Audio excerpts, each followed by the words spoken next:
What's up, Leafs fans, and welcome back to Leafs Digest. We are live breaking down game number 82, the final game of the 2022-2023 regular season for the Toronto Maple Leafs, winning this one 3-2 over the New York Rangers, moving to 50, 21, and 11 on the season. That would be 23 road wins for this team this year. That is a franchise record, as far as I saw earlier today. Franchise record for wins on the road for this Leafs team. Noel Acciari hits point number 100 in his career. William Nylander gets his 40th goal of the season, his first 40-goal year in the NHL. Big night all around for the Toronto Maple Leafs.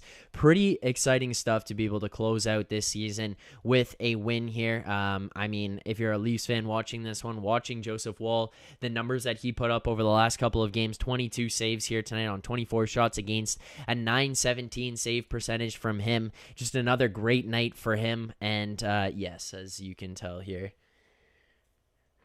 there we go. Hopefully you guys are happier with this one. Last year weren't as happy. You said it was fake. I think this year, proper, right? There we go.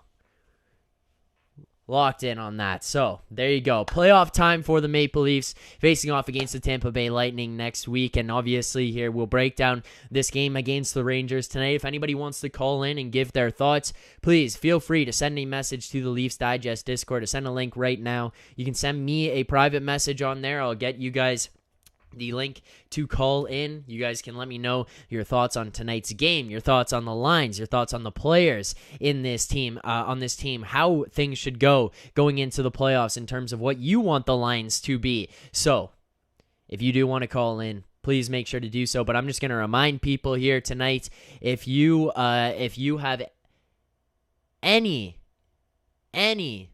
show of support here for the Leafs Digest channel, you guys enjoy the channel at all, please make sure to hit subscribe here on the Leafs Digest channel. Hit that subscribe button. As we approach the playoffs, we will continue to do watch-alongs, game recaps, all that kind of stuff here on the channel into the playoffs. We will do a preview of the playoff round as we get closer to, maybe that'll come out Monday night as it's looking right now because of where we're at in this series, likely starting on Tuesday, so that'll probably wait till then, but it'll all be broken down here on this channel. Any more information that we hear of lineups and anything like that, anything that's going on with this team, it'll all be broken down here. So this is the place to come to for Leafs news. This is the place to come to for Leafs information, previews, all that kind of stuff. This is where you want to find it, here on the Leafs Digest channel. So make sure to subscribe as well. Like this stream to show some support here. Help us get out there and find more people. But if people do want to call in, give your thoughts, again, you can send me a message on Discord. But I do want to remind people before we get into the stuff that happened here tonight, but as we get into everything that went down with this Leafs team in this game, Mitch Marner falling short of the 100 points, Auston Matthews coming up one goal short of 300 on his career. Obviously, that can still happen in the beginning of the regular season of next year. That is a regular season feat for him, so I'm not overly concerned about that, but it is unfortunate that Marner falls short. If you are looking for a new or used car, the place to go to is the Queensway Automotive Group. Head over to the Queensway Automotive Group. The link is in the description as well as in the chat here, and it is going to be pinned to the top of the chat. You guys can click on that link. You will go to a Leafs Digest specific landing page where you can inquire about anything in regards to a car. Heading over to that link there, you guys will see the different types of cars that they have, new, used, different brands, or if you have questions about the car that you have, what is the trade-in value of the car you have, what is a repair that you need, how much is it going to cost, can they get it done, you can head over to that link and those guys will help you out. Obviously, we're not going to promote things here on this channel that we don't believe in. We got to meet with these guys and talk to them, so we know they will take you guys, take care of you guys over there on the at the Queensway Automotive Group as part of the family and the community here at Leafs Digest. So let's break down tonight's game. First and foremost, no John Tavares here tonight, no Sam Lafferty yet again.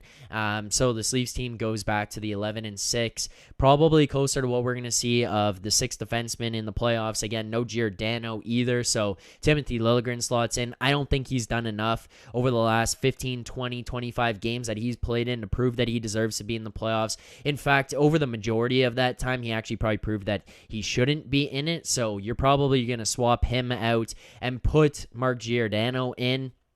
And then that'll kind of be how you open up playoffs here. That's where you're looking to for the 6. Now, where the confusion is going to come is up front. John Tavares is going to come back, and Sam Lafferty is going to be able to come back as well.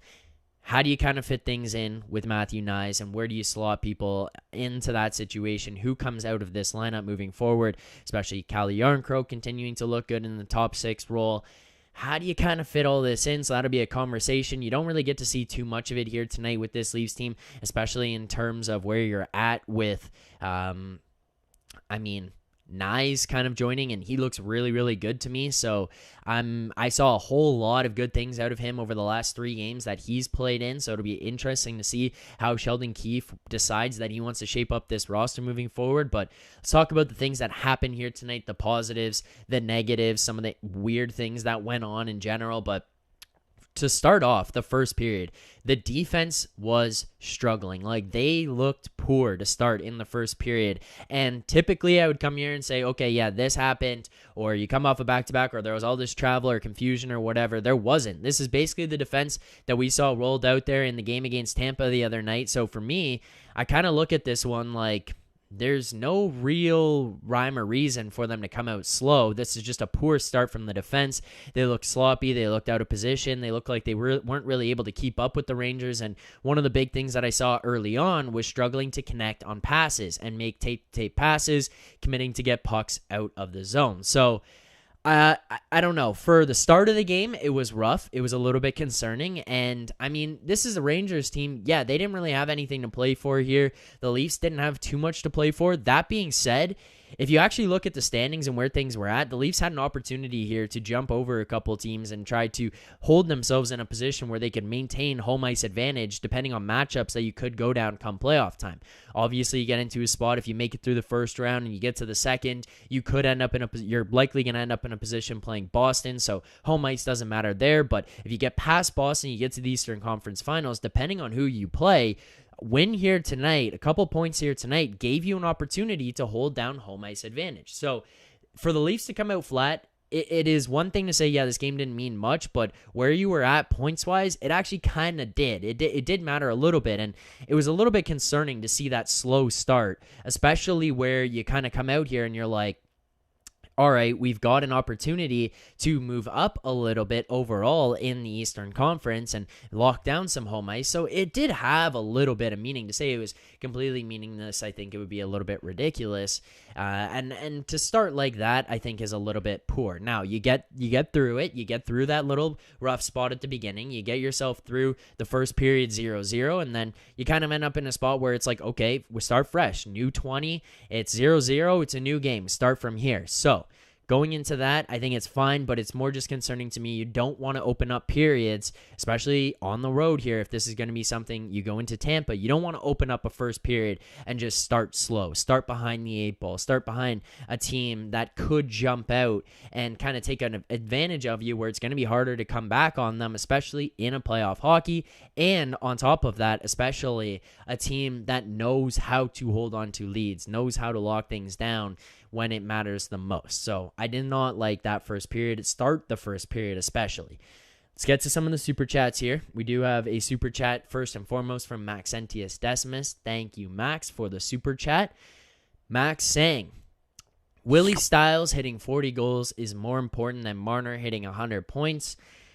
I mean, in terms of their personal preferences, I think that both were pretty important to them. So I don't know if either you could kind of say, like, personally, one would be more important than the other. I think in terms of Marner hitting the 99, He's still not hit 100. He came close last year. He got to 97. He ended up sitting out at the end last year. It was a lot more difficult for him to get to that 100. He would have had to have an incredible game to close out with 100 last year, but probably still felt a little bit robbed. And then for him to come up one short this year, I would imagine Marner is going to have a little bit of frustration this season, a little bit more than even maybe Nylander would have if he fell short of 40. And the reason I say that is because Marner sat out a couple of weeks ago in a game, or a week and a half ago in a game, and didn't seem too impressed with the fact that he had to sit out in that game. Like, he kind of came away saying, yeah, obviously you don't want to sit out. You understand why Keefe wanted to do this, but in his opinion, it was a game that he would have rather played in. He would rather be on the ice.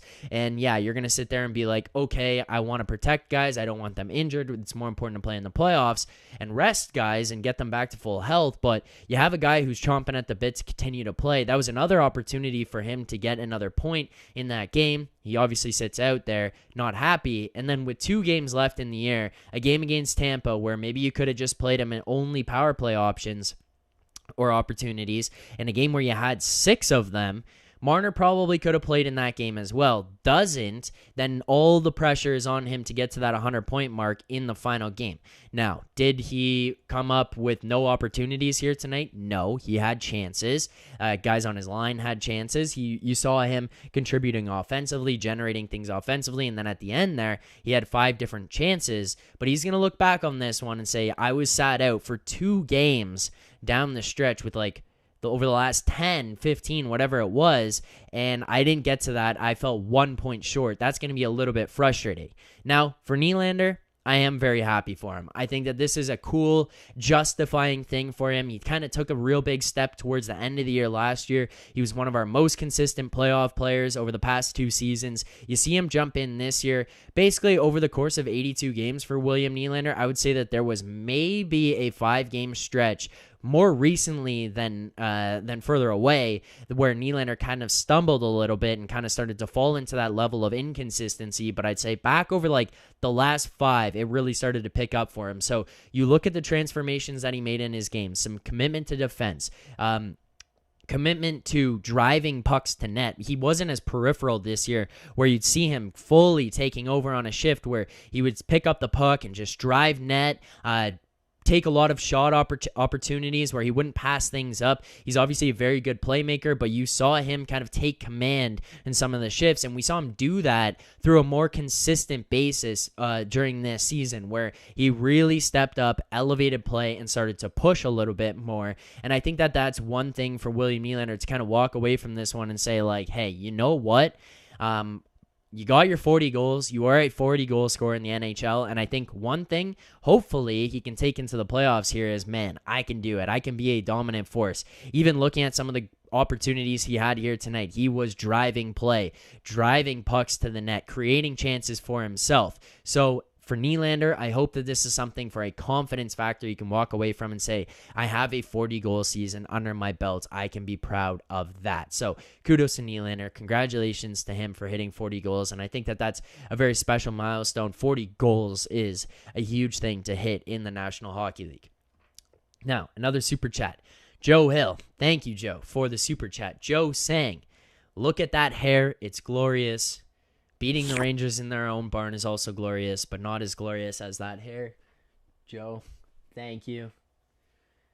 There we go. That's, you guys were asking for it. It's getting to the summer. It gets hot. Wanted to clean it up a bit anyways. I said, you know what? For the community of Leafs Digest, for them, we'll do it. We'll do the mullet again. We'll bring it back. So thank you, Joe. But yes, beating the Rangers in MSG, that is a big feat. That is a cool thing, especially for a guy like Matthew Knies, his first game in MSG, a big barn to play in. His Joseph Woll first game in MSG. They both played pretty good games here tonight, and Joseph Woll comes up huge, especially late in the game. So Joe, thank you for the super chat. Yes.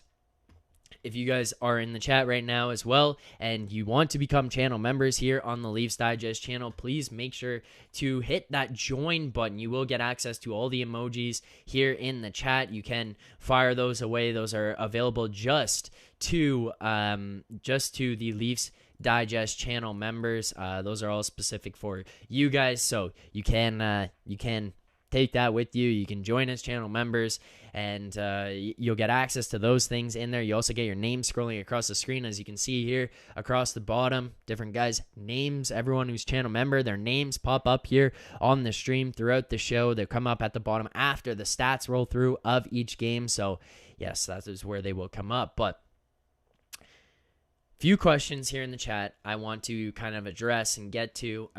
Some of the comments that I'm seeing in here as well.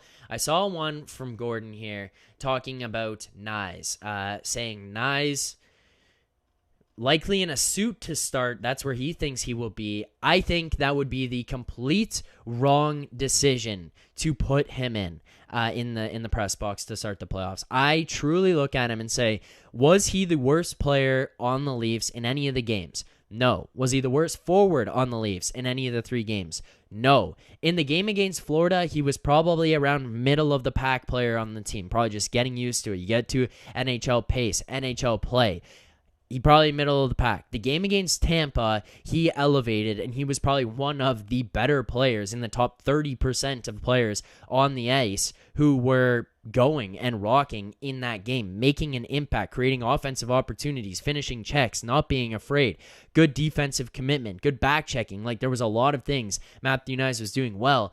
I think if they start him in the press box to start these playoffs, that is a massive, massive mistake. Who are you going to put in over him? Sam Lafferty? I think that is a mistake. Who are you going to put over him on a third line with Ryan O'Reilly? Alex Kerfoot? I don't think that guy can score or create opportunities or be as impactful of a player as Matthew Nyes is. I really don't think so. I know this is early. This is 3 games into him here being with the Toronto Maple Leafs, being in the NHL, but what he's shown through these 3 games, I think that he is above those guys. I think he's above Kerfoot, above Lafferty, above Aston Reese. Like, he is much more of an impactful player than those guys. I truly think he deserves a spot in the lineup. Now, another thing that he even mentioned here with this is that you're in a spot where he hasn't had a full practice with this Leafs team. So he is still learning how they enter the offensive zone, their transition play through the neutral zone,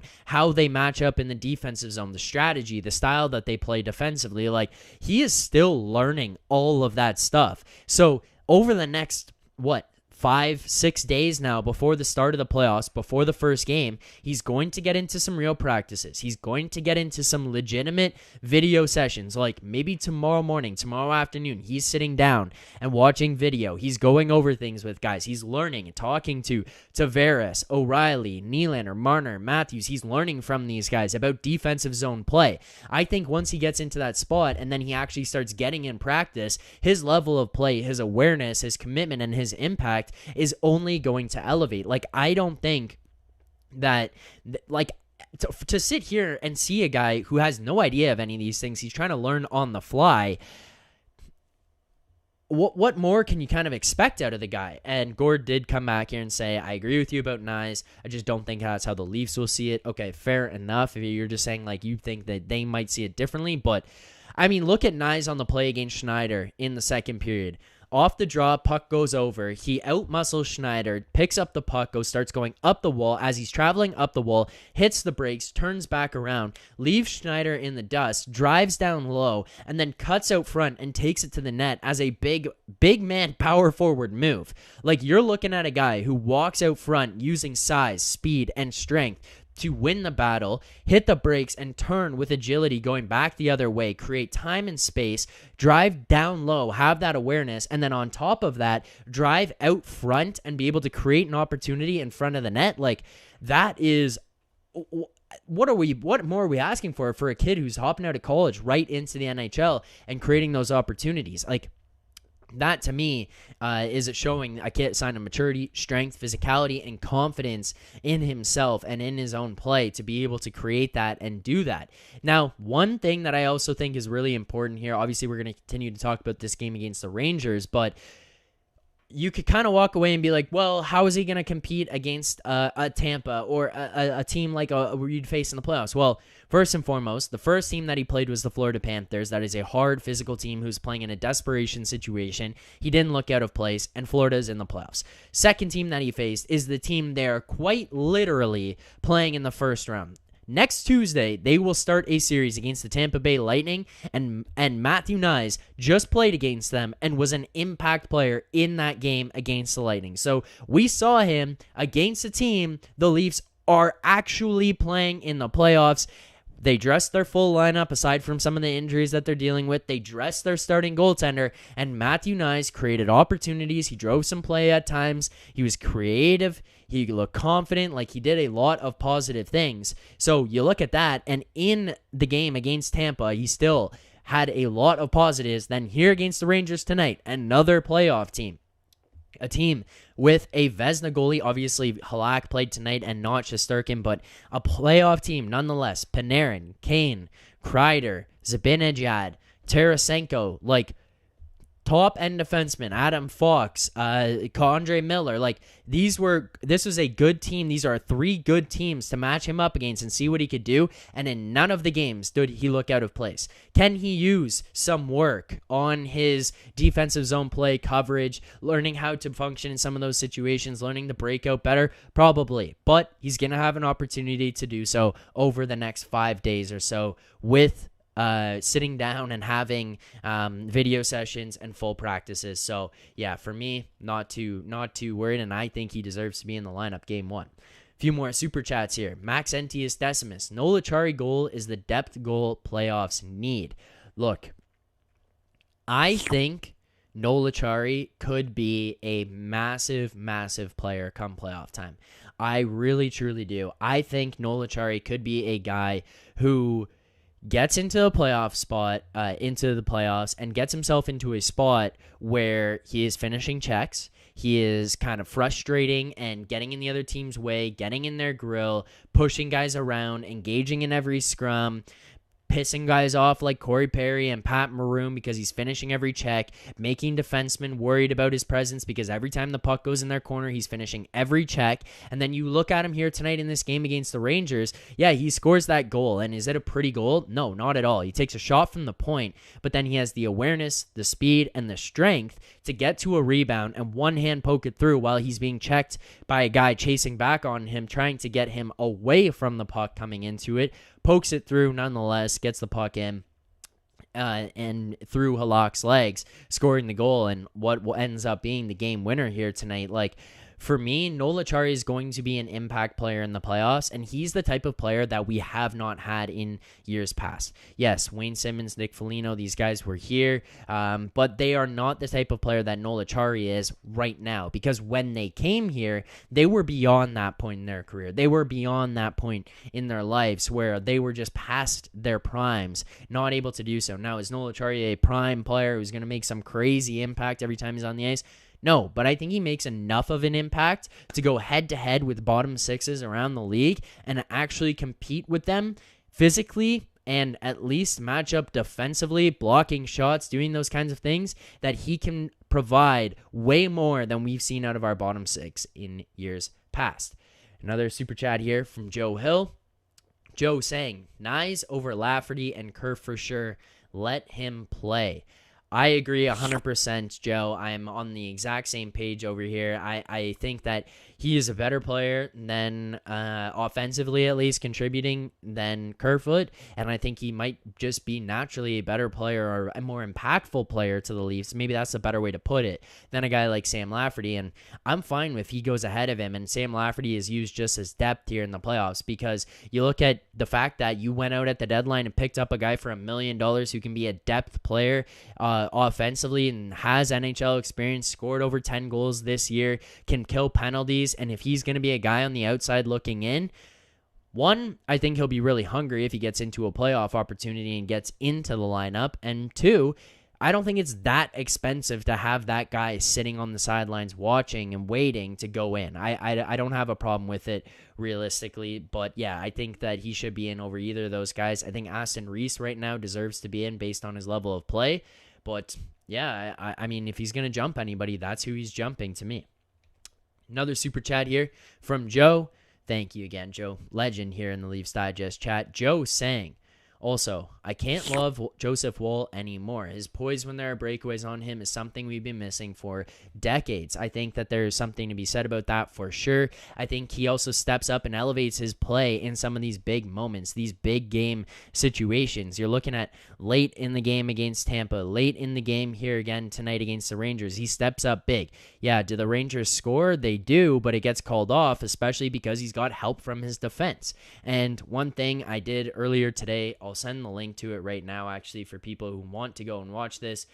For the other company that I do work for and cover things and break things down with, the Edgework show we talked about today with Dom Luszczyszyn from The Athletic. If you guys know who Dom is, Dom was on with me talking about the Leafs Lightning playoff series, previewing that, and I asked Dom, what is the situation here with the Leafs goaltending? Are you concerned about the goaltending at all? Does Woll being back there help you? And Dom kind of said that one thing that he thinks is a benefit here is that he kind of got the vibe from Joseph Woll that he could kind of step in or give you the backing up option like Murray did in Pittsburgh with Fleury, where Murray was a young kid who came in, had fire under him, and stepped in and made an impact for Pittsburgh and was able to help them along to 2 Stanley Cups. And one thing that was talked about on the broadcast tonight on TSN from Dave Poulin and Darren Dreger was that outside of Vasilevsky, every team essentially over the last 10 years has had to have 2 goaltenders on a stretch. And they didn't need 2 goaltenders necessarily in terms of, oh, this guy's not playing well, put the other one in. In most cases, it was a situation where a guy was banged up and you had to go to the other one. And you need to be able to rely on that guy to get yourself into a spot where you could kind of sit there and say, okay, we're comfortable with putting him in. Colorado had to do it. I mean, even looking to Pittsburgh over their runs, they had to do it. Washington had to do it because a guy got banged up and you had to go to the other guy. And for us, we kind of looked at Woll, and Dom even said, one thing is Woll gave him that vibe, but on top of that, the Leafs defense is so much better now. They're in such a better position strength-wise where they're not giving up as crazy opportunities. Even when we talked about these past couple of games where we've come here and said, oh my God, they got outshot like crazy, we basically looked at the heat maps when Joe called in and when Rob called in, and we pulled up the screen and we looked at the high danger opportunities. Well, the Leafs keep the majority of shot chances to the outside, to the perimeter. They keep, for the most part, clean looks on the goalie so that the goalie can see it all the way through,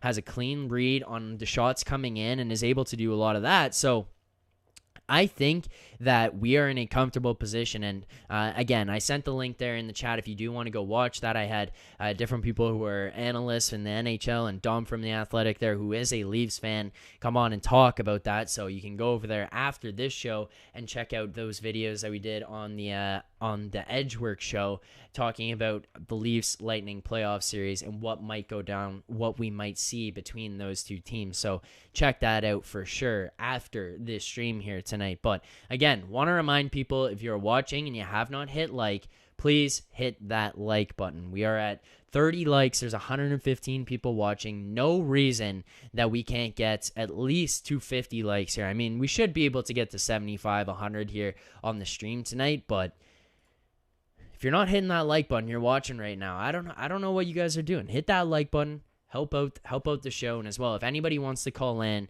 please make sure to hit that link that I just sent into the chat there to join the Discord. You can also find it in the description of this video. Send me a message and you guys can call in. Let me know your thoughts, because we're going to have to make some decisions on the lineup. Who stays in? Who goes out? How does this all shake out?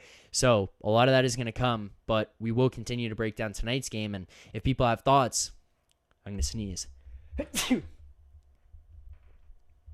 On tonight's game and anything else they want to talk about, bring up or ask of me while we're on this stream, you can send a message on there. You guys can call in, give your thoughts, give your opinions, all that kind of stuff here on the Leafs Digest channel. We are more than happy to take callers on the show. But one thing I'm seeing here is there's some people asking to take out Zach Aston-Reese. I disagree. Like, I think that Zach Aston-Reese is more impactful than Sam Lafferty is. I think that over the last basically 30 games, Zach Aston-Reese has really stepped up his game. Thank you to everyone saying bless you. Appreciate it. He's really stepped up his game. He's become much better in his role. He's really filled into his role where he's got to the point where he's been like, oh, I'm a fourth line player. I'm not expected to score goals. I'm expected to finish checks, hit guys in the corner, win cycles, win the cycle game, win corner battles. And he really elevated and started to do that to the point where I've kind of looked at him and I've talked about it on past streams, but I've kind of sat here and said, like, he is in a position now where he's starting to adapt whatever Noel Acciari brought. Like, the style of play, the physicality, the presence that Noel Acciari brought when he came to Toronto from St. Louis. He's playing a fourth line style. And he's playing his role the way he should be playing his role. So I have no problem at all with Zach Aston-Reese. And in fact, I think he could be more of an impactful player than Lafferty is. I think he is a more impactful player than Lafferty is. And then what I think this gives you flexibility for is if you keep Aston-Reese in, you take out Lafferty, you leave Nyes in. Well, you can bump some guys down the lineup here to help you strengthen things out other ways and find other positions where you could fit guys in to make your lineup very hard to match up against. If you end up in a spot where you end up with like Nyes, O'Reilly, Yarncroke, that could be a very difficult third line. Kerfoot, Tavares, Nylander. Maybe you make them your third line. You go Nyes, O'Reilly, Yarncroke, top six. Maybe you go with Kerfoot down on the third line, Nyes up on the second line. However you want to play this, you have opportunities to do something here. You could also bump O'Reilly up to the second line, play him on the second line left wing. And the thing that people have to remember here when you're going about building out the lineups and how you're going to shake things out is that Keefe is not a guy to stick strictly to the lineup that he enters the game with. He wants to do something else after. He wants to move guys around. He doesn't like how things are being played. I'm not a fan necessarily of how quickly he goes to the blender and just doesn't trust things and starts to shake things up, but this is a guy who will do it. So if he starts getting to that spot where he can start moving guys around and say, hey, we can adapt, or you get late in a third period, it's tied, you need to go shore things up defensively, you could change lines up, you get to a spot where you're down a goal, you need to score, you can add offensive ability, you can move Ryan O'Reilly up into the top six, and you don't have to now overload one line, because we've seen in years past where they get to a spot where they go Matthews, Nylander, Marner, Matthews, Nylander, Tavares, and then the second line that comes out is a massive drop-off from what we just saw out of the first line. So you're seeing a spot where you are going, okay, yes, overload the first line, but then what is the second line doing that's coming out? How are they making an impact once they get out onto the ice? How are they going to step up and fill in roles and be able to follow up what the first line just did? Because we saw a big drop-off. Now, I don't think you're going to see that. Now you can go to a spot where you could stay Bunting, Matthews, Marner, or you go Yarncroke, Matthews, Marner. Then you go down to the second line, and now you can go O'Reilly, Tavares, Nylander. And then, okay, those guys go out there for their shift, and you need a goal real bad, you flip back. Bunting, Matthews, Marner, whatever you want on that lineup. So I think we're in a spot here where we could have a very, very, very interesting depth pieces here in this lineup where O'Reilly makes a massive difference in this lineup. Now, super chat here from Joe Hill. Joe saying, having Kampf at over 50% faceoff percentage with Zach Aston-Reese and Acciari, come on, guys, that's a sick fourth line. I agree with that. I agree with that completely. I think that sets you up very well. And honestly, like, guys, I can't understand personally the people saying that we should have a rotation of Nyes in or out and him not playing game one. I don't see any argument for him not playing game one. You're going to tell me Sam Lafferty is a guy who should be in this lineup for what reason? He was acquired to be a depth piece. I think that that's what he is. Nyes came. He's proven that he can play at the NHL level. He's not out of place. Everyone here has a lot of good things to say about him. Like, this guy played in one playoff game in his career, so it's not like he's coming in here with playoff experience. He had 1 year where he had 10 goals. It was this year with Chicago. He scored 2 with the Leafs. He had 6 points in 19 games. It's not like he's some special player that was acquired to be a special player here. So that's kind of just where I go, and I just can't understand. I can't understand that. All right. Yes, so I talked about the Nyes thing. That was in the first period. Correction on that. First period for him. Look, I see some talk about Hall here in the chat. Here's what I'm going to say. As far as tonight's game goes, here's what I noticed. Nylander passes back to Hall. Hall does not have very much offensive ability or awareness or offensive skill. So the pass comes back to him from Nylander. He misses it. He doesn't have the agility to get back and get the puck. It bounces off the wall behind him. He goes, turns around the net, goes to the front, doesn't take anybody. But then after that happens, it is Brody's lack of defensive play on that goal where he lays down in the slot, and it is him who gets burned by Kakko. It is him who gets toe dragged, and then Kakko gets in and has a free shot on the net. Now, the other one was the Panarin goal, where Panarin scores from the side of the net. I mean, look, Hall, it was his side of the ice. He's standing in front. He goes out to block the shot from Panarin. He doesn't get there to block it, but I don't necessarily know that that's completely his fault. Now, there's nothing that really stands out for me from Hall tonight that was overly terrible. It was more just like there was a few plays where he's not stick handling the puck well. He's not breaking the puck out well, or he gets lost every now and then, but I don't think he played a bad game tonight. And reality is, no matter how much some of us might not want him in the lineup in the playoffs, he's going to be in the lineup. He's going to be in the lineup. So just kind of got to come to accept that.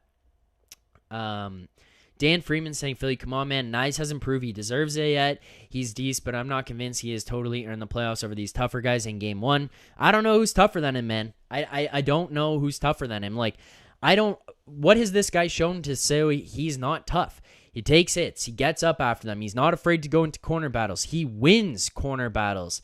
This is a guy that was pretty reliable in majority of situations, whether he was in a defensive role, in board battles in the D zone, trying to get pucks out, whether he was down in corners in offensive zone, him winning battles and getting stick lifts and stuff, chasing guys back on the back check. Like, he has those Austin Matthews elements to his game. I don't know what he's done to not deserve to be in the playoffs. Reality is, for me, like, if you're looking at him to sit here and say, oh, he doesn't deserve it, how has he not deserved it? How has he not deserved it? That's what I don't get. Like, where in this has he not deserved to be in the lineup? Steals pucks, creates offensive opportunities. He's got a good head on his shoulders, offensively at least, I think, and he's not afraid of anything. So in terms of saying he's not as tough, or playoffs over these tougher guys, who's the tougher guy? Kerfoot? Lafferty?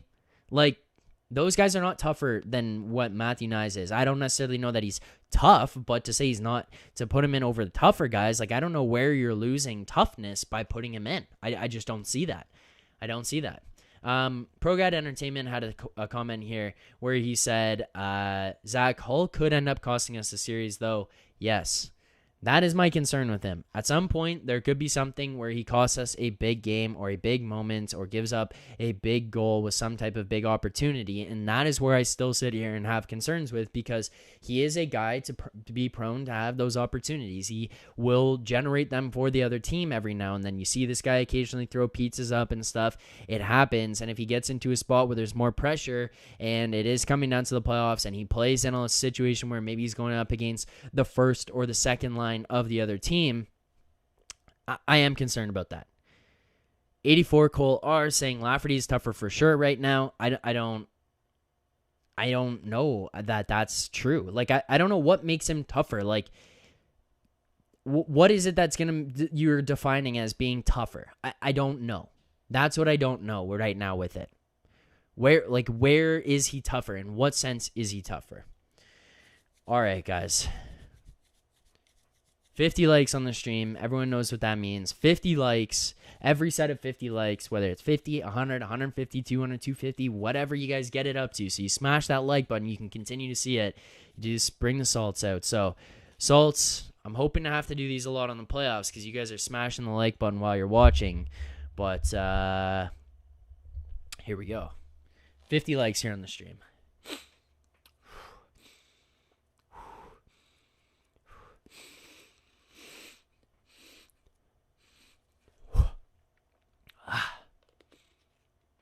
All right. There you go.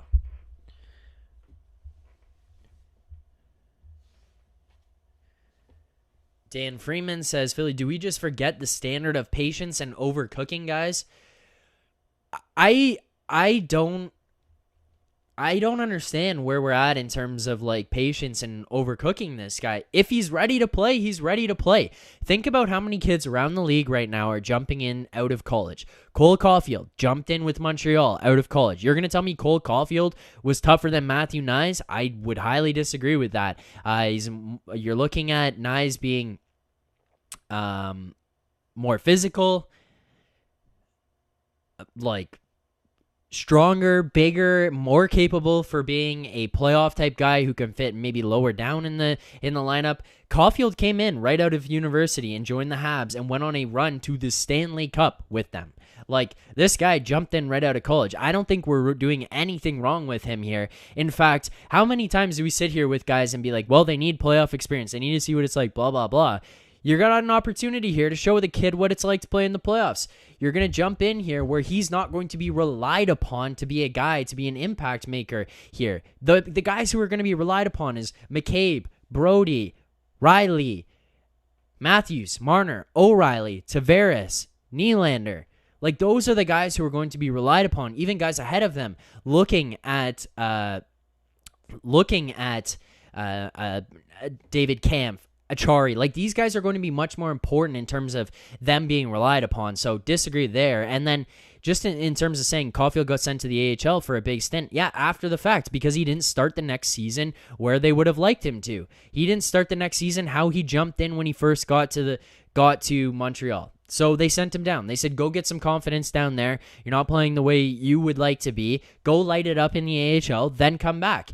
There's no set formula of how to deal with these kids. Some kids come out of college, they're ready to go right away. Others aren't. Others need an opportunity.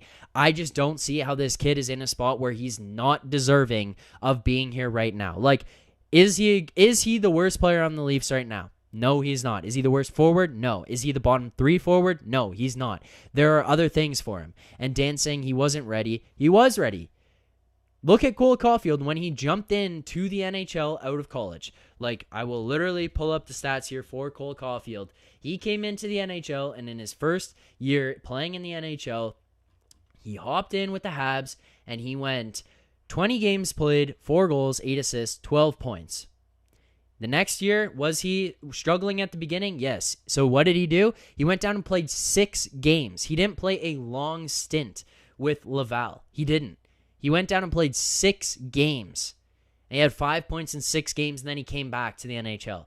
This is a kid here who was basically ready to go, just needed to cultivate it a little bit and get things going, get himself into a good spot. So, Dan, I do agree. I do disagree. I do just really strongly disagree with this point. And I don't know. I'm not trying to... Yeah, that's where it is. Dan saying it didn't happen that way, though. It did, Dan. Like, I just read them. I just went through his stats, his game logs. Like, that's how it happened. All right. Super chat here from Joe Hill. Joe, again, thank you. Joe saying, I'm beginning to see what you mean by Nyes looking a lot like Austin. Just fast and digs in corners right out of NCAA. The kid is beefy. That's kind of where I'm going with this. Like, I don't understand how we can sit here and say, like, again, with Joe saying this, is like, I don't understand how we can sit here and say, oh, well, the kid's not ready. When he comes in here, he's looked good. He looks not out of place at all. He's gotten better each game that he's played in. He's looked strong. He's looked confident. He's looked pretty comfortable. And Dan, you're saying don't be surprised when he spends time on the Marlies. He might do that. But guess what? It's next year. And it's if he comes to the season and isn't ready to get into a spot next year on the NHL team. Is he ready right now? Yes, he's ready to be in the NHL. He looks like an NHL player. He looks strong. He looks comfortable. He looks confident. I don't know what else to say to you outside of that. Like, that is the reality of it. That is the honest truth of what Matthew Knies is and what he has been here for the Leafs over the last 3 games. And I just disagree. Mark Sherry saying he will have a huge bullseye on his back. Why? Who's putting a bullseye on his back? If Tampa is putting a bullseye on Matthew Knies' back, they are idiots for doing so. The guys that they should be focusing on is Matthews, Marner, Nylander, Tavares, O'Reilly. If they're going to turn and put their attention and put a bullseye on Matthew Knies' backs, then they are idiots, and they will be out of here in 4 games. They'll be done. They won't even have time to put the bullseye on his back because they're going to be gone by game 4 of the first round. So if they're going to waste their time doing that, I think that's ridiculous. Now I'm saying here, guys, all right, we're getting into the Matthew Knies talk, so let's just get into it. Like, we'll go full-blown in this because what did you see out of the guy in these 3 games that does not deserve him being in the lineup? Sitting here saying, is he ready for a tough battle against Tampa 3 games in? Who knows? I think he might be. Is a guy like Lafferty ready for that? I don't know. This guy is prone to giveaways and stuff. What we've seen over the last 19 games, everyone sits here complaining about Lafferty and his play and where he's not up to. Like, Dan, honestly, I'm sorry. I appreciate the comments. I appreciate the support here in the channel. But, like, reality is, if you're saying he's not up to speed, then you're not watching because his speed has not been a factor. His speed, you can't tell me this guy's slower than O'Reilly. He's there. Yes, does he have a giveaway here or there? Yes, he does. But does Marner have giveaways? Yes, pretty bad ones at times. Hall, yes, and people clamor for Hall to be here. Lafferty, giveaways. Camp, giveaways. Like, these guys, Kerfoot, giveaways. Guys have giveaways. It happens. He's gotten better. Game 1 to 2, 2 to 3. Like, this guy is a better player in game 3 of his NHL career than he was in 1. And he hasn't even practiced with the team yet. I think you get him some time to go into a spot where he can go in, sit down, learn, practice full time. I think he's going to be fine. I just can't see where we're going to go and sit here and say, like, oh, this guy's not deserving. I don't get it. I don't get how we can sit here and say that he's not deserving of a spot come game 1 of the playoffs or come playoff time. Like, who goes over him? You're telling me Lafferty, you have more confidence in Lafferty and him? 6 1/3 saying, Zach, if Knies screws us, it's a major F up. If Hall screws us, it's a major F up. If Kerfoot screws us, it's a major F up. If Lafferty screws us, it's a major F up. Like, I don't know how we can sit here and say this kid, oh, if he screws us, it's an F up. If anybody screws us, it's an F up. If they have a mistake that costs a goal in a bad time, it's an F up. I get it. But what he's shown through 3 games here, I don't get how we could possibly come here and sit here and be like, well, this guy's not ready to go. Is he coming in here and he's going to be a kid who's going to score 20 goals in the playoffs? Like, no. But this guy is going to come here and, like, I don't understand. I don't understand how this is an argument right now for this, honestly. He could make a mistake. Yes, he could. But he seems not out of place at all. And actually, he's looked pretty impactful. So, yeah, I don't know. I don't know how we're in a position here where we're saying that. 6 1/3, complete rookie before the biggest playoff series we have had in decades. Chris Kreider came in, complete rookie in the year that the Rangers went to the Cup Finals, I believe it was. Cole Caulfield, complete rookie, joined Montreal, went to the finals with them. Like, to say, oh, this kid's a rookie, so what? There are other players in this lineup to take away from things and to take the pressure off of him. He also has good mentors around him in O'Reilly, in Tavares. He also has good players around him to be able to teach him little nuances of the game. Matthews, Marner, Like, I think this kid is ready to go. And just tell me, is Matthew Knies a worse player than Sam Lafferty? The answer is no. Is he a worse player than Alex Kerfoot? The answer, again, is no. He's not. Joe Hill here saying, we sat Lily last year because he was a rookie and it screwed us. The whole fear of mistakes is pretty silly. Agreed. Like, I don't get that argument.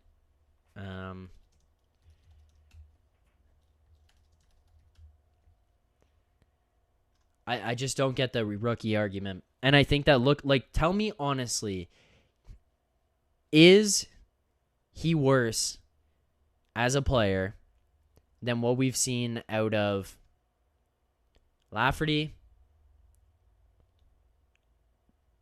I mean, Kerfoot. Like, is he worse than those guys? Guys, we can't possibly be sitting here still and saying... we cannot possibly be sitting here and saying, I mean, 6 and 3rd. You're saying Lafferty is tougher. Good game against Boston. Is he as good of a player, though? And what makes him tougher? What makes him tougher? Because I don't see that argument necessarily. Like, I don't. Right now, I don't. I don't necessarily know that I see that argument like, oh, he's tougher. What makes him tougher? The fact that he just has played in the NHL, the fact that he's out here taking hits, like, I mean, I'm reading your comments, so I don't know what I'm skipping over here. I don't know what I'm skipping over here or what I'm ignoring in this, because like I'm reading these comments, I'm reading what's going on, and yeah, I just think that fear of mistakes is a little bit ridiculous. I think his ceiling is much higher, and to sit here and say, well, he could make mistakes, I think that that's a little bit ridiculous to say on it, because yeah, he could. What do you mean tough? Like, what is tough? Yeah, he was willing to drop the mitts. Has Knies been in a spot to drop the mitts? He went in against Tampa, and he created opportunities. Was he scared of anyone out there? No, he wasn't. He was going into the corners. He was battling. He was winning battles. Like, this guy was an impactful player. I don't get where we're in a spot to say that, so I disagree. I just disagree. And Dan saying, guys, why are we bubble wrapping the kid? Why are we bubble wrapping the kid? He made the decision to come here from college to join the team because he felt he was ready to play. Everyone around the organization is talking about how strong and tough and ready this kid is, and how he looks all good and he looks skilled and he looks strong. Like, I don't know. Honestly, I'm just going to forget this because this is getting ridiculous. You're just saying downside is worse. Like, where? Where's the downside? Where's the downside? Why is the downside of him worse than the upside? Don't get it. Don't get it.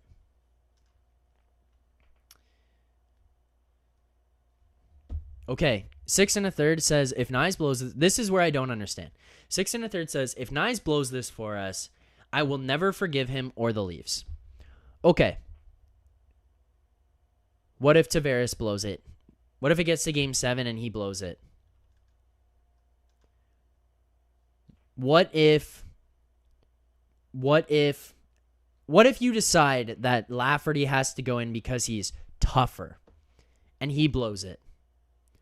He makes a bad giveaway early in the third period. Puck ends up in our net. We lose 2-1. Well, it could have been Knies in the lineup instead of him. So where is that? I think it's ridiculous to say, well, the kid's a rookie. He could screw us. This could happen. Don't get it. I don't get it. I really just can't understand that. And Dan, I saw you said like Do Good saying who comes out on board, just wondering who you I'm on board, just wondering who you'd want in. Well, it would be Lafferty coming out for me. Lafferty or Kerfoot, but I know that Keefe will never take him out. So Lafferty would have to be the guy. And then Lafferty or Aston Reese, but I think Aston Reese has deserved his spot has deserved a spot in. So just don't understand that. But to further help out with the discussion here, we are going to go to a fan favorite segment here on the show. And as you guys know, hit the music. Okay, are you ready? Let's go! Don't go changing. Do it your way. Go down blazing. Don't go changing. Do it your way. Go down blazing. Sugar, spice, everything nice. Have a little class and do it right. I gotta say the way I feel. That's right. Buttercup, this is serious stuff. I love the people. You ready? Go. I don't get enough time in this show. I love the people. How's it going? Good to see you. Good to see you. Good to see you. How you doing? Lovely to look at and delightful to see. Love the hat. A wise guy, eh? You look good, really. You look good. Don't go changing. Do it your way. Go down blazing. Don't go changing. Do it your way. Go down blazing. Doing that one for the old grapes. Go down blazing. All right. Gord, you've been watching me go back and forth, losing my mind here a little bit. So I have to go to Gord's corner. Gord, where are we at? Are you in agreement with me? Are you disagreeing? Do you agree with what's going on in the chat? What is your thought right now on Matthew Knies? We need to hear from Gord's corner. What is your thought? Okay, first of all, Ohayo gozaimasu, minasama. Have to say good morning to everyone here. Friday morning here in Japan.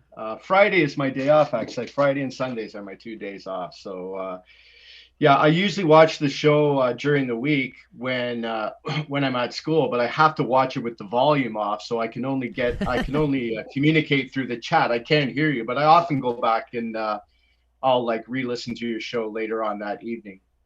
So yeah, let's get into the Knies thing. Like I mentioned, I think Knies will be in the suit the first game, but I'm in 100% agreement with you. I believe Knies should be in the first game lineup, definitely. Right. And for these reasons.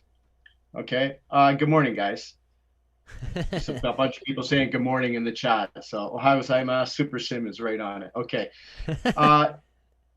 Yeah, so the exact same reasons that you're saying. Look, what I read prior to Knies coming on board was that the scouts were saying that his like first few steps were slow and that he had a little bit of a skating issue. But what I've seen so far, I don't think there's an issue at all. I think he's fine. Especially, I mean, they weren't saying like the north-south speed, which I've noticed is maybe not as of course, it's good enough, right? But what I heard or what I read was that was his first step speed, right? And when you're seeing him down low, like the other game against Florida against Stahl, like just up against the boards, moving back and forth, losing him with those quick turn escape moves, great. Like those are no issues whatsoever. Did it again here tonight against Braden Schneider. Again, like great. You see him drive the net. That one where he tried to go wide and wrap around on what's the keeper's name again? Halak. Pardon me? Yaroslav Halak. Yeah, Halak. Sorry. Yeah. I don't know. I get blank sometimes. You know, when you live in a foreign country and you start pushing the foreign language in your brain so much, sometimes English is hard to come by. Like, well, that's not even English my either. Son, I have 2 kids, and only my son speaks English to my daughter. My daughter, who's 15, doesn't speak a word of English, and my wife doesn't speak a word of English. And since I teach English at a high school, and since I became proficient in Japanese, none of my coworkers speaks English to me either. They just kind of default to their own natural language. Right. So basically the internet and my son are my only opportunities to speak English. So sometimes the English words just don't come out. So anyway, that's why I get the little brain cramps once in a while. Yeah. So just getting back to Knies. Yeah. So his skating is fine. And whatever little blips or people are talking about turnovers, I haven't seen a lot of turnovers. There might be a little plays where he failed to chip it out along the wall or something like that. But again, like you said, that's everybody. Like everybody is in the same boat right there. Look at that one goal. I think they isolated the first Rangers goal where Nylander, they said he should have banked it off. I think Jeff O'Neill pointed that out in the first intermission. Like he should have gone off the wall and back the other way rather than turning back and making that little hand grenade pass into Hall's skates, going back and ended up a turnover, ended up in the net, right? I mean, even your veteran guys are making those kinds of plays, right? Here's what I'd love to see. And at first I was hesitant to say this because I wanted to put eyes on the kid. I'd love to see him with Matthews and Marner. Like same. Thank you. Here you got the two of the best defensive forwards in hockey in Matthews and Marner's. Yep. So any lapses you're going to get with this guy, I mean, you're trying to tell me he can't do what Bunting does? He can do it. And look, I'm a Scarborough guy. I love Bunting. He's my boy. Yeah. But you know, Bunting, we could put him on the fourth line, on the third line. And he can be just as effective doing what he does, which is getting in on the forecheck, loosening pucks. This kid can loosen pucks. Look at the body on this guy. He can drive the net. That guy driving, you get him to drive the net, and you got the shooter Matthews and the setup guy Marner. Look at the opportunities you're going to get. And this guy's got some skill. Like, look at how deft he is with the puck. He's deft in tight. He's making some nice little moves. He's making some nice little passes there. He should really have about 3 or 4 assists. Like he's set up some beautiful plays. He could have 3 or 4 assists by now. You have him on a line with Matthews and Marner's, and he's a hard guy to handle. He's a big body down low. I'd love to see him. Like, I don't like this idea like veterans are going to get their nose out of joint if you put this kid from college in ahead of them. Tough crap. Yeah. Tough crap. This is the NHL. This isn't the participation badge House League Pee-wee team. Yep. We have to win. We have to win. And what is our best opportunity to win? Our best opportunity to win, for me, is having Nyes in the lineup.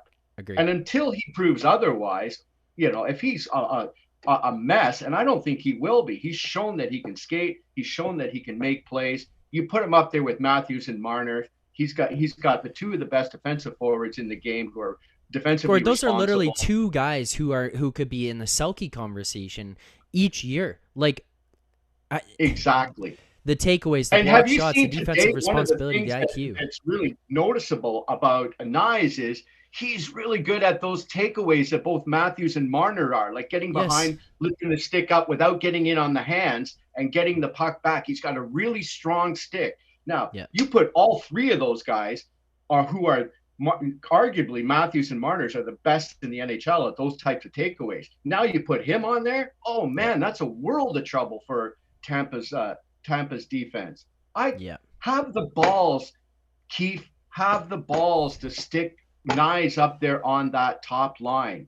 Yeah. I honestly I thought they would do it tonight. I thought he might give it a shot. I thought he would do it, but I wanted to see it too. I don't think he's got the balls. They're too worried about like those old school guys. And Keith he's an advanced guy, and he's not such an old school guy, but he played in the NHL, so he's still got that old school residue that's still within him. That he's not going to put guy's nose out of joint by just letting this college kid just step right up into the top line. But that's where he should be, as far as I'm concerned. And then you got O'Reilly. And then you got O'Reilly, Tavares, and Nylander on your second line. What a world of trouble for those guys. Achari stepping up. Achari can, you know, he can be either a third or a fourth line center or whatever. And if you want to drop O'Reilly back into third line, you still got lots of options. You can drop Bunting back or Yarncroc, Tavares, and Nylander. Then you got another guy, Yarncroc, who's a really defensively strong guy who can play with them. I mean, look, this guy is a godsend. And I'm not saying, look, he's not like I'm expecting him to go out there and be the savior of the Leafs. The savior of the Leafs is Matthews, Marner, Tavares, and Nylander. It's not Matthew Nyes. He's not the guy who's going to have to be the savior. Yeah. Exactly, but he playing with those two guys is definitely gonna. I definitely want to see it because definitely he has the tools. He has the tools. Yeah, Mize hasn't earned it. Luke Davis said he hasn't earned it. How can he earn it? He's had three. No, he He's says had Luke Davidson three. said sorry, but screw the Nyes hasn't earned it. Hogwash. Oh, sorry, Luke. Sorry about Yeah. that. Yeah, I 100% agree with you. I Yes. 100% agree with you. Like, Yeah. screw that he hasn't earned it. How? What opportunities does he have to earn it in 3 games? He's shown in 3 games he's NHL ready. Yeah. Okay, Well, he I of mean, here, course look, Gord, he's think about this. Well, so there's a couple things I just want to make sure I get to here with this as well. There was channel memberships gifted here by Joe Hill. So thank you, Joe, for that. And again, for people who don't understand, when the channel memberships are gifted, if you click on them, you can claim them there and become a channel member here on this on the Leafs Digest channel. And then there's a super chat here from Mark. Mark just gave the foam finger. The finger up, foam finger. That's what Mark threw out in the chat. That was his. So thank you, Mark, for that. But another super chat here too, just to kind of go along with this, Gord. Joe Hill saying, didn't Nyes play with Austin Matthews and Mitch Marner on the power play tonight? He did, and he created opportunities. And then the other thing is that opportunity where Matthews just missed it on the backhand and put it over the net.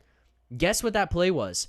Marner to Nyes in the slot. Nyes toe drags around. The guy has poise in the slot, dishes it over to Matthews. He pulls it across to his backhand and goes past the lock. Like, that was a prime opportunity set up by Matthews, Marner to Nyes to Matthews. That's a rare opportunity where we saw them get to go out there and play together, and we saw him in a situation where he could have contributed something offensively, though. Like, there was an opportunity to do so. I mean, a couple things here. Dan Freeman saying Nyes was out there with Matthews and Marner, and if that happens in the playoffs, Matthews and Marner aren't getting it done. I think that's just a joke. I'm sorry, Dan. What the hell tells you that they're not getting it done if they go out there together? This is what I don't understand, Gordon. I don't know. I don't know if maybe I'm just not watching it or something. not getting it done. How many shifts was that? Was that like a 30-second shift or something that they didn't get it done? Tell me what you've seen. Tell me what we've seen throughout this period of time. This is what I don't understand about the argument that's happening right now. Is please tell me what we've seen to tell you that he can't get it done, or that he is a liability, or that he is going to cost us playoff games. What have we seen to say that that is going to happen? Where is it that we've seen that? I just don't understand. So Nyes doesn't get it done on a 30-second shift, and then Bunting has the full game. What did Bunting do? Did Bunting get it done? How did he get it done tonight? Look, and I'm a Bunting fan. I'm a big Bunting fan, okay? I love what Bunting does. Like I said, he gets in on the forecheck, he loosens pucks, he does all of those things. Nyes can do that, and he's a bigger body. So when he's in front of the net, it's harder to move the guy. It's going to be harder for Vasilevsky to see the puck if you get a big bull in front of the net like that. And then a guy who's got some deft hands who can tuck in some rebounds, who can make those deft plays like he did on that power play. That power play, he couldn't be moved. That's how he got that little pass off. So he's there, and he made the play. It was just Matthews didn't make the tuck. That was all. He made the play to Matthews fine. So I don't buy this. He didn't get it done. He didn't get it done. What's that? I mean, come on. He had a 30-second shift with them, and that's not getting it done. That's a bad take right there. Yeah, I just can't get behind the conversation right now about, he's going to cost us. What have we seen to say that he's going to cost us? Gord, tell me honestly, is he, you don't even have to give a long answer to it, but is he a worse player than Sam Lafferty? No, he's not a worse player than Sam Lafferty. But here's what I see. They're probably going to think, well, look at Lafferty is an experienced vet who's got speed. He's going to cut off lanes. He's going to get into forecheck. He's a seasoned, and this is, I know I understand your face. I feel the same way, Zach. I feel the same way, but I'm just saying what I think they're going to think. Okay. I think they're going to think that. I hope they don't.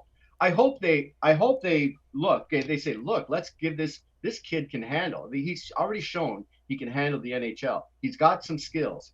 Yeah. He's got a shot too. He's got some Think skill. about all the praise that he's gotten from every guy on this team right now since he's been here. That went through Vasilevsky, and Vasilevsky saw it clean, and that went through him. So to me, that's as good as a goal when it goes through that. They're the best goalie in the league, and that's just a tap in for O'Reilly. He's got a shot, man. He's got a shot. He's got some hands. He's got size. He can handle it. He can win battles. He has won battles. And I don't think he's going to fold under NHL pressure. I think he's pissed off from his loss in the final. Gord, hold on.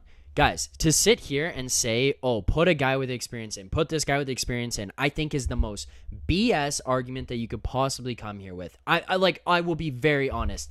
Do you know how many playoff games Jake McCabe has played in his career? 0. Do you know how many playoff games Sam Lafferty has played in his career? 1. Like, these guys had not got opportunities to go in the playoffs. So even to sit here and say, oh, put Lafferty in because he's got playoff experience, bogus. Like, he has no playoff experience. He's played one game.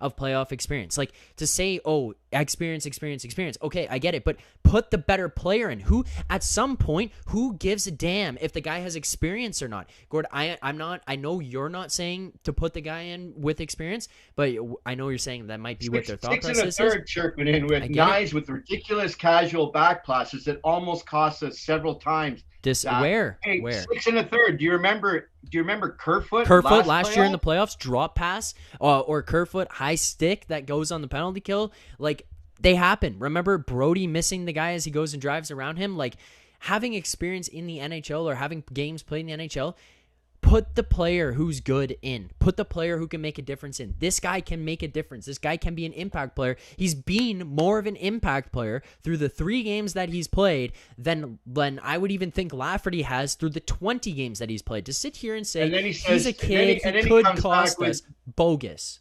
Then he comes back with, did Nyes get us to the playoffs? How can he get you to the playoffs? Did Lafferty get us to the playoffs? Did Kerfoot get us to the playoffs? He played 3 games. 3 games. What are you talking about? Did he Guys, get you to say it's a risk, yeah, it's a risk. Look, like, I don't understand. Cole Caulfield went right to Montreal out of college. 14 points in 20 games. He played on the team that went to the Stanley Cup Finals. He's got skill. The same thing with the same. But he jumped in. And Nyes is bigger and stronger, maybe not as skilled or as good of a shooter, but he is bigger and stronger and jumping into an NHL spot here. If the kid can play, the kid can play. This is a complete BS argument to say he's young. F that. Forget it. Remove the age from everything. You have to throw out that he's young, blah, blah, blah. All you have to look at is what he can do. Can he play in the NHL? He's shown that he can play in the NHL. Is he good down low? Looks to me like he's good down low. He's winning battles. Some veterans down low. He schooled Stahl the other day down low. He got to the net. I mean, he can do that. He can do that down low. Okay, so he's good down low. Okay, he's good with the puck. If you play him with Matthews and Marner, you got. Where's the distraction? Where's the distraction? I mean, like 6 and 3 here saying unnecessary distraction. Who is this a distraction to? You know who's overcomplicating this right now? You in the chat. The people in the chat saying, oh, he's too young. He's too this. It's a risk. It's a that. You are overcomplicating it. Gord, this kid has played well through the time that he's got here. He's gotten better. One game to the next through the 3 games that he's played. You know how many NHL practices he's had? 0. You know how many proper video sessions he's had? Probably none. To say focus on our team, the team that got us this far, he's a sideshow. BS arguments. Like, this is like absolute blasphemy to sit here and say this. This is so absurd. He's not a skinny 18-year-old kid. He's not a skinny 18-year-old kid. He's 6'3", 210 pounds. Like, he's as big as Matthews. He's like 20 pounds lighter and an inch shorter. This is ridiculous. Yeah. This is absurd. Yeah. Like, guys, this is actually too far of bogus commentary going on right now. Like, this has reached a point of legitimate insanity to sit here and say this. He's going to get targeted. He's young. He could cost us. He's a risk. Kerfoot in the lineup is a risk. Gord, even you have to admit, to an extent, Hull in the lineup is a risk. Morgan Riley in the lineup is a risk. Like, Lafferty in the lineup is a risk. No NHL experience is BS. Can the kid play hockey or can he not? He can play. All right. There Yes. you go. He's getting praised by the guys on the lineup. You ice the best possible lineup you can. Yeah. That's what you do. You ice you throw all the other, oh, this guy's a veteran, so we can't put him in because it's going to get people's nose out of joint. You ice the best possible lineup you can. And when you go down that lineup, Nyes is better than some of those guys that are going to go in ahead of him, like Zach Aston-Reese. Yeah, okay, yeah, but Zach Aston-Reese has had this resurgence since the deadline and blah blah blah blah blah blah blah. Okay, before that, I saw Zach Aston-Reese bad on reads, late on reads, not as gritty as he should have been. Suddenly, he feels his job on the line, and then he steps up. Where was that before the deadline? Okay, that didn't happen before the deadline. Okay, I like Zach Aston-Reese. I like Lafferty. I like all these guys. Are they better? I agree with you. Are they better than Nyes? It doesn't appear so. It doesn't appear they have the same skill set as this kid. The only thing going against this kid is inexperience. Inexperience. And that's it. That's why you play him with two experienced guys. He's got the skill. He can get the puck to those guys. He can get down low. He can loosen pucks with his big body, and he can drive the net, and he can get in front of the net and clog that net up. He can tie up the Hedmans, and he can tie up the Chernaks. That's going to be crucial. Bunting will. He'll get in there and feisty and fight and everything, but they'll just cross-check him right out of the way, so that hold on, Gord, hold on. You want to see a comment here from Sheldon Keefe, the head coach of the Toronto Maple Leafs. Sheldon Keefe on Matthew Nyes. This is tonight, by the way. After the game, tonight, after 3 games, Sheldon Keefe, the head coach of the Toronto Maple Leafs, the team we were discussing, okay? Just in case you're wondering who Sheldon Keefe was, Gord, but just to clarify the importance of who he is and his position within the organization. Sheldon Keefe on Matthew Nyes. Another good game and some really strong moments in the game for sure. All 3 games, he's done a really good job of showing he belongs. Mark Masters asks him, comfortable playing him in the playoffs? Sheldon Keefe says, I'd feel very comfortable. He's certainly fit in. How much confidence does this week give Matthew Nyes with playoffs coming? A lot. This is Nyes' comments. It gets me a lot more familiar with these guys in the locker room. It's been huge for my confidence. So the coach of the team said, I'd feel very comfortable. He's certainly fit in. Yeah, he's going to be in the lineup, so get used to it, guys. He's going to they want, if he was out of place or whatever, he couldn't keep up or whatever, then maybe not. I thought just thinking old school hockey, like a lot of these guys are stuck on in the chat. Old school hockey is going to put noses out of joint. It's not. You can't just drop some kid. He's only just showed up for 3 games and drop him in the lineup.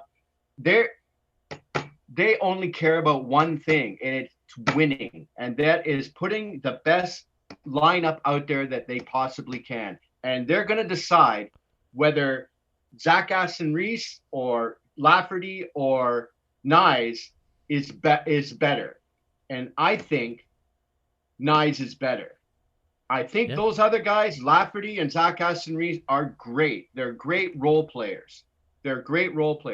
One of those guys is out of the lineup. You still have the other role players that are there. All season long, we've been talking about we need someone on left wing for that second line. We need someone on the left wing. Finally, someone comes, and then everyone says, "Well, he's young." Yeah, he's young. Some guy goes, you only got 1 assist in 3 games. Yeah, he could have like 4 or 5 assists. He could have 4 or 5 he played with Achari and Kerfoot in his first game. Yeah. I don't know. Like, I'm not sitting here saying it is my decision. So for like 6 1/3 saying it's not your decision, Zach. I'm not saying it is. And I'm not saying that what I'm just saying, I think it would be ridiculous to not have him in, and then to have people being like, well, he's too young, he's not got the experience. I just think that is a bogus argument to sit here and say. Like, I just don't understand that. I don't understand that. Like, he has done quite literally nothing to prove that he can't play other than the fact that he is young, and to base an entire argument off of that, I just think is absurd. Like, this kid has come in here, he's done well, he's improved game after game, he's got himself into positions where he's created opportunities, he wins battles, he doesn't make ridiculous plays, and what happened when Abruzzese came up here last year? They didn't have this praise for him, and it wasn't like this much confidence coming for him. There's a reason they brought him out of the NCAA and wanted him to come here, wanted him to join this team. That's the reality. Yeah. So I totally just like different. They pushed for this kid to come and join this team. Kudos to Dubas for not moving him at the deadline, because I'm sure everybody wanted that kid. I'm sure everybody wanted him. Now they didn't move him, and I got a feeling this kid is gonna be something else. He's just getting his feet wet. So a lot of those little things that people are complaining about, they're going to get cleaned up when he gets more used to the time and space and size. But you can see that it's there. And Keefe, like you said, Keefe can see that it's there. We can see that it's there. We all can see that. Everybody, all the guys in the chat that are saying, well, maybe he shouldn't be in the lineup, can also see that it's there. If you don't, then you don't know what you're looking at. Okay, so we can see that it's there. So why not put him in? Yeah. Why not put him in? I think they should. I hope they will. I suspect they won't. But I like those comments from Keefe. That gives me some hope that they will put him in. But I don't want to see him. Don't put him on the fourth line. Don't put him on. Put him up there on the top line. Is it going to hurt you? Matthews and Marner can keep the puck in. You know what I'm saying? Yeah. You have that bull in there to help them out. Jeez, drop Bunting down to the third or fourth line. There's a good guy on a third and fourth line option. He's Bunting's defensively aware. He's sound. He's like one of the top NHL leaders in plus minus. The guy's he's defensively aware. I mean, a lot of that's because he plays on the top line, so he gets the benefit of stacking that up with the Marner and Matthews points, but he's defensively aware. He's a great grinder. He just goes all the time, but he doesn't have, I don't think he can have the net front presence, even though he does drive the net. He does drive the net. He just doesn't have the size to tie up Hedman and Chernak and those big bulls on the Tampa defense, which you want. So Marner and Matthews can have a little bit more space there and make some plays. I think they can make more plays with Nyes than they can with Bunting.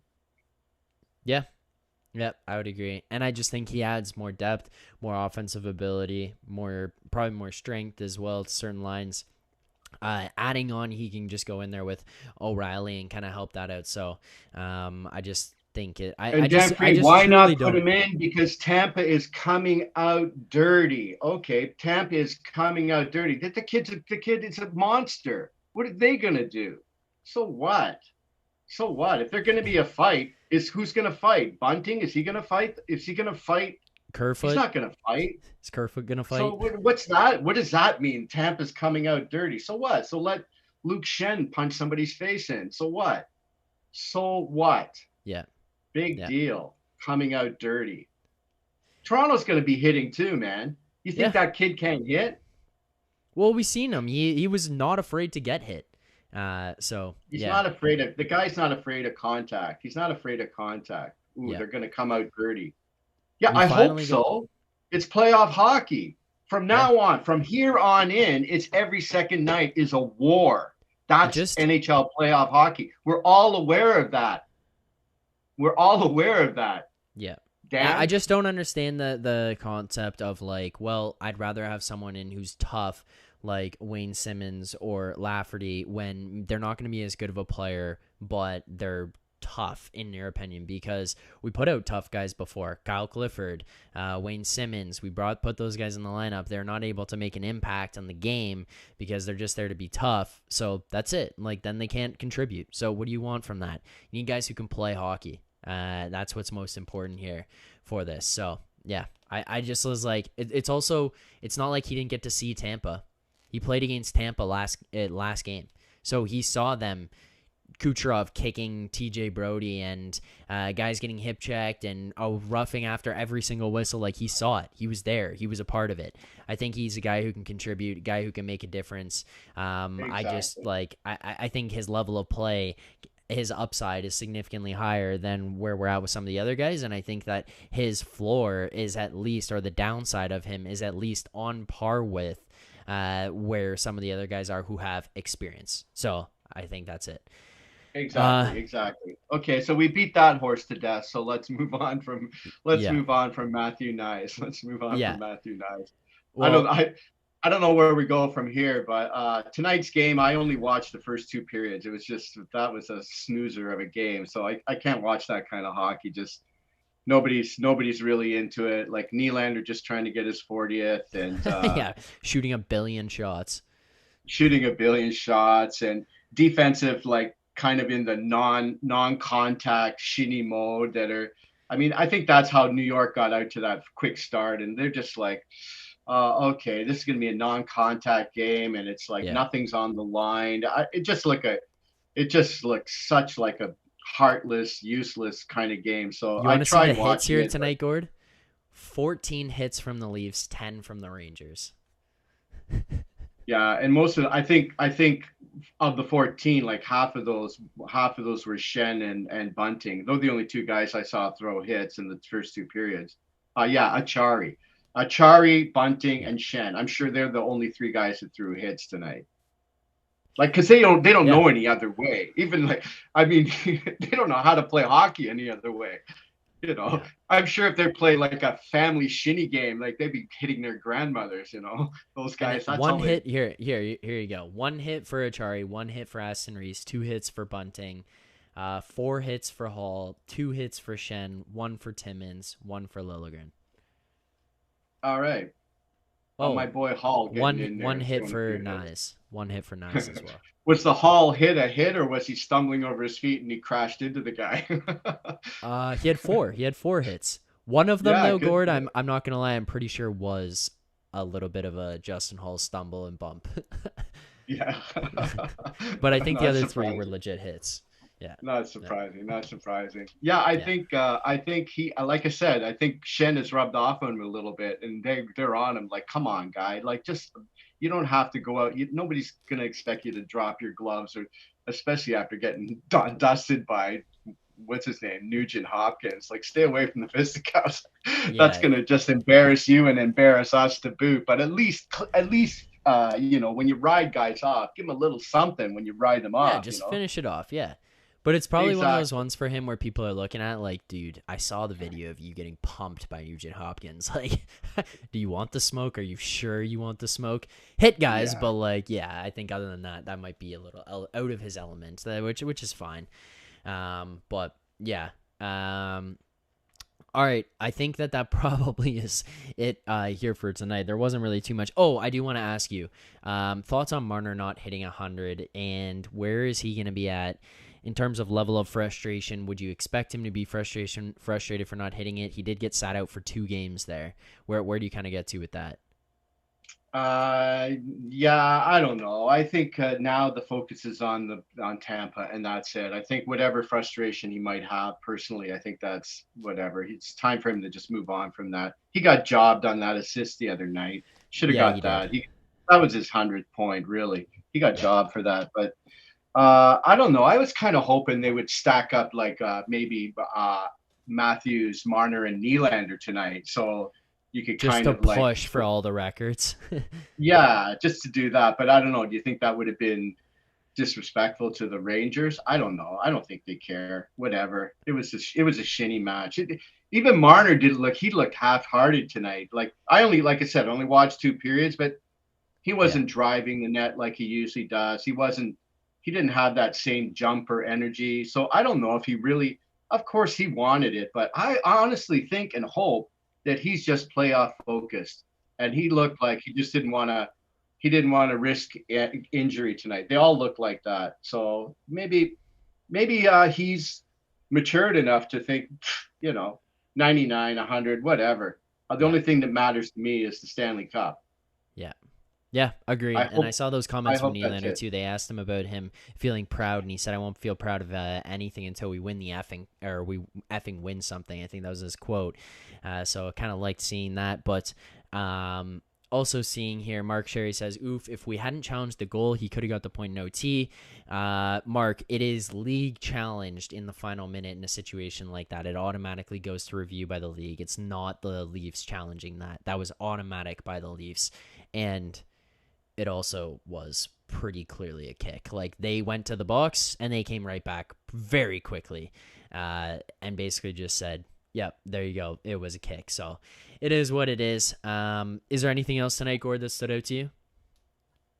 Yeah, like everyone said in the chat, it's Joseph Wall. Like Joseph Wall just Yeah. continues to impress. Like really sound fundamentals, really seems really poised and confident in the net. Like Yeah. this kid is a keeper.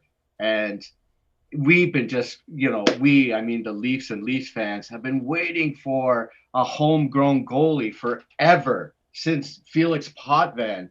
I mean, we've just been waiting for this guy forever, and thank God he's come along. Like this guy looks like the real deal, and whether it's Samsonov or Wall in the net, I feel totally confident. I just, oh please don't let it be Murray. He just seems I think so. everyone's on the same page of that now. On the same page as that now. Like, Murray cannot and should not be the guy. It should be at least Wall backing up here. And I hope they have the stones to say that. Well, you're our number two guy, and they just tell him flat out, "Sorry, man, you had Yeah. your chances. We're sorry about the concussion, Yeah. but Wall has Can't do earned it. his spot. Like Yeah. he took your spot, guy. That's the way it is. It's like I said, it's not the participation Olympics. This is the NHL, and this is the Toronto Maple Leafs, and we got a big monkey to get off our back. So Yeah. all of that, you know all of that, we got a gorilla and his family to get off our back, Yeah. so yeah, so hopefully they yeah, Mark saying Murray will never play for the Leafs again. I don't know. I was looking into that buyout thing, like what in terms of next year, what do they do with Murray and the contract or whatever, and They because might it'd be have to nice to move Mrazek that. him. Yeah, Just hopefully they trade down. LTIR him for, and just tell him, like, hopefully they can give him money under the table. Look, Yeah. you either waive your and no move contract, or you're going to be put on Robidas Island, Yeah. or we're just going to sit you, and you can be our third goalie, but you can sit in the stands for the rest of the year because Yeah. these two guys beat you out, and that's pro sports. You got Yeah. beat out. It's nothing personal. Yeah. Sorry, but it's I would nothing agree. personal. But you got beat out. Hopefully, but anyways, that's next year. I think this year, I think Murray's done. I honestly believe Wall has shown himself. Wall has shown himself, and Sammy, and both Sammy and Wall are gonna take the net. I'm sure they're going with Sammy, but Yeah. yeah, Robert Smith. I don't know, but Wall could be as good as Sammy. Yeah, he could be better. Better. Yeah. He seems quieter. He seems like he doesn't move around. He doesn't slide out of position as much as Samson. Samsonov has great reflexes, and Wall is really good at getting down and seeing the puck through traffic, and he looks really technically sound. So I really like his game, and he seems I mean, he's up there playing for a job, and that's a lot of pressure, but he seems to be handling the pressure no problem. He seems very quiet, even keeled. So, yeah. Anyway, I'm feeling really confident about our goaltending. For the longest time, I haven't been able to say that. And Yeah. even with Campbell, I felt nervous about last year. Yep. So, yeah, looks Well, good, it man. was I like our Campbell goaltending. Chalgren last year. Remember, like, that was not the I most know. comfortable duo. I know. Oh Yeah. my goodness. I I keep want to thinking answer back this in to the. that. I just want to Yeah, go answer this ahead. in the question here. Mark Sherry says, "Dear chat, when does the league challenge goals versus teams challenge goals? It wasn't a challenge on the goal, that last goal, the kick in. The league reviews goals within the last minute. So basically, if it's clear-cut goal, like, they don't even say anything. But in any case where anything is even somewhat questionable, the league will take a closer look at it and then tell the referees they're taking a look at it, so the refs don't just start and drop the puck right away, and then they hold on. So that case, they were like, this is questionable, hold on. They went, reviewed it, then they told the refs looked at it as well, and then it was told to them, this is a kick-in. So the last minute, I think it's the last minute just of the game, not of the period, the game, where the league just automatically reviews anything that is even somewhat slightly questionable. That was just to answer the chat. Sorry. Go ahead. All right. Stephen Beer saying, Gordon, 1967 is 1 + 9 + 6 + 7 = 23. 2023 Stanley Cup champs. Does that sound interesting? Yeah, I'm all on board for that, Beersy. No problem. Yeah. Yeah, I hope so. I hope I'm out $2,000 in an airplane return ticket. So. Yeah. Yeah. Yes. I'd like I to hope see so it. too, Gord. I hope so too. Honestly, if they win, I think we could get a GoFundMe and we'll get you out here. You won't even have to pay for it. You'll be at the parade with us, and we'll get you a Hull jersey as well. We'll all be rocking Hull jerseys at the parade. I love it. I love it. Oh, just don't let it be Stanley Cup Finals and Hull pulls a Steve Smith, and then I'll never come on this chat again. Yeah, fair enough. Yeah. As well, Care says, is it mullet time? Care. What do you think, Gord? Yeah, well, I'm jealous, guy, because I've got the skullet. Yeah, there you go. Mullet time. All right, Gord, I'll get you in here for this before we wrap this up. Play of the game. Let me hit the animation here. Play of the game.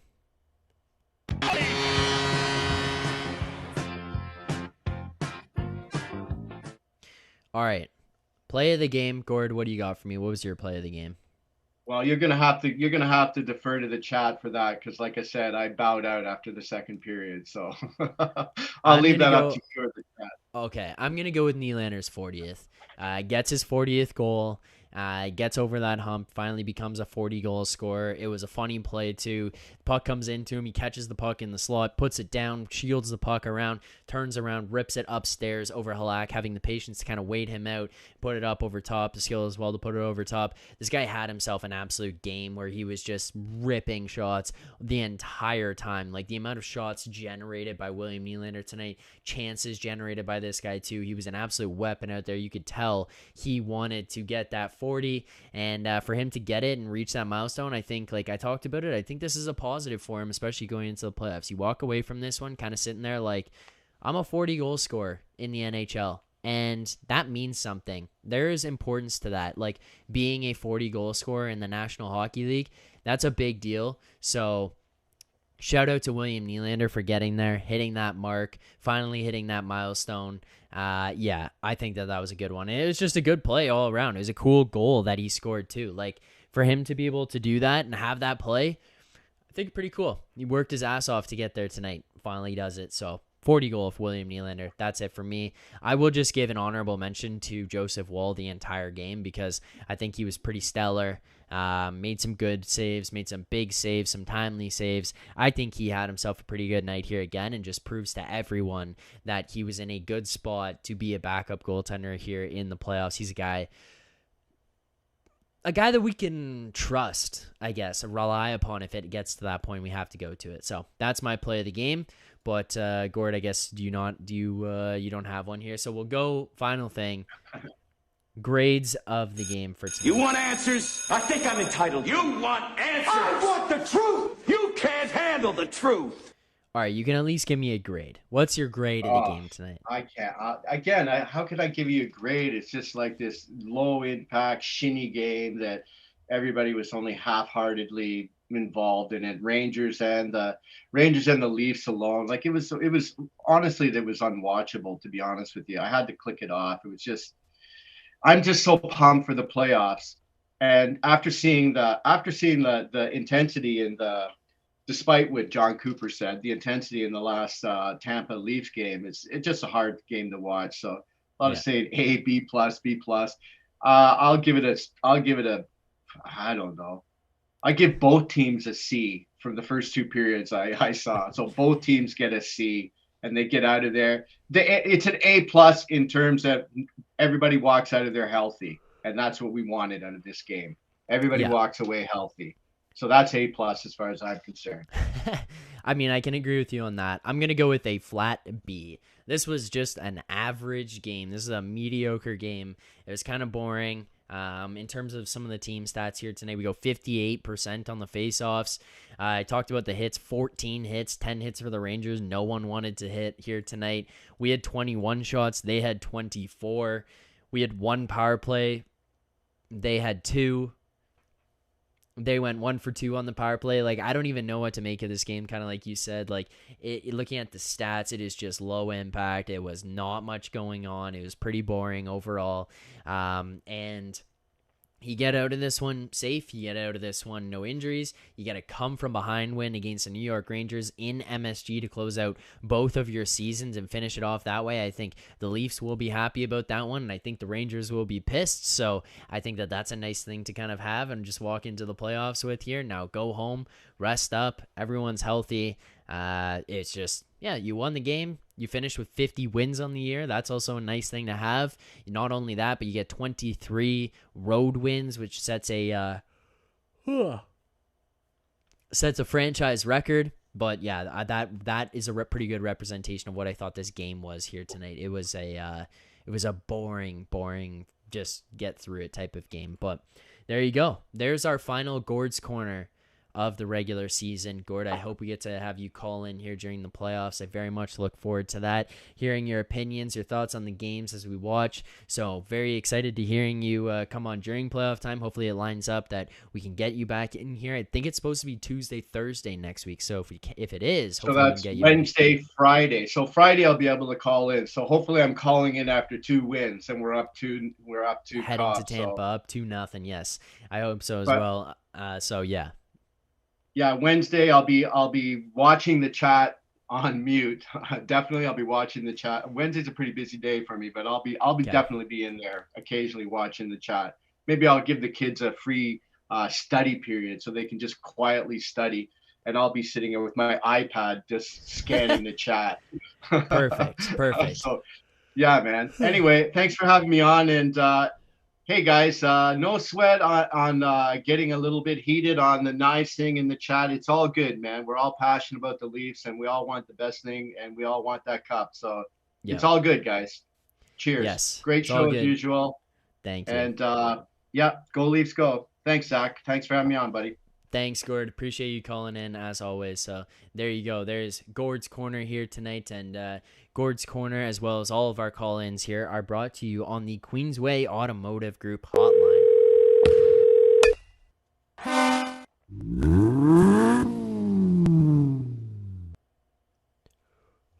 Real tired here now. Hit me hard. You guys are looking for a new or used car. You guys are looking for repairs on your car. You got questions about trading in or finding out about cars that are out there, the market that's out there, the value you have, or you need repairs on the car that you have right now. Make sure to check out the Queensway Automotive Group. The link is pinned to the top of the chat there. It is also in the description, so you can check on that if you are looking for a new car here in the GTA. That is the best place to go, the Queensway Automotive Group. So thank you to them as a sponsor here on the Leafs Digest channel. Greatly appreciated. Thank you to Gord for calling in here tonight. And Leafs fans, I mean, look, we got a little bit heated over the nice thing. Apologies for that. But that being said, I think I still stand by the opinion of he deserves to be in the lineup. I think it would be, I just don't understand the conversation of him not being in it. It is upsetting that Marner doesn't get to the 100 points here tonight, but Rob did get, we did get to the Nylander 40. Matthew's still one shy of the 300.